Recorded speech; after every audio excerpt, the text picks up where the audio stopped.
కలియుగ ప్రత్యక్ష దైవమైనటువంటి తిరుమల శ్రీవారి దర్శనార్థం వచ్చేటువంటి భక్తుల రద్దీ సమాచారం ఇవాళ చూసుకున్నట్లయితే సాధారణంగా కొనసాగుతుంది.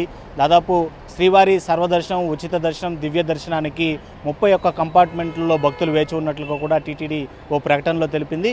ఈ నేపథ్యంలోనే వాళ్ళందరికీ కూడా దాదాపు 24 గంటల సమయం పాటు పట్టేటువంటి అవకాశం ఉన్నట్లుగా కూడా తెలుస్తుంది. అంటే ఇప్పుడు క్యూ లైన్లోకి ప్రవేశించినటువంటి భక్తులకి దాదాపు 24 గంటల నుంచి 30 గంటల వరకు స్వామివారి దర్శనం కలిగేటువంటి అవకాశం ఉంటుంది. ఇక 300 రూపాయలు ప్రత్యేక ప్రవేశ దర్శనం అయితే మాత్రం 8 గంటల సమయం పడుతుందని కూడా తెలిపింది.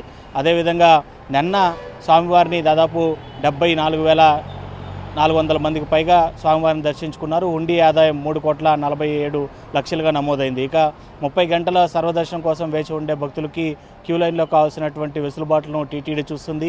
దారి పొడవునా ఏదైతే క్యూ లైన్ ఇటు వైకుంఠ క్యూ కాంప్లెక్స్ 1 ఇంకా 2 కాకుండా ఇటు నారాయణగిరి గార్డెన్స్లో ఏర్పాటు చేసినటువంటి తాత్కాలిక షెడ్లలో సైతం భక్తుల్ని ప్రవేశించే అవకాశాన్ని కల్పిస్తుంది.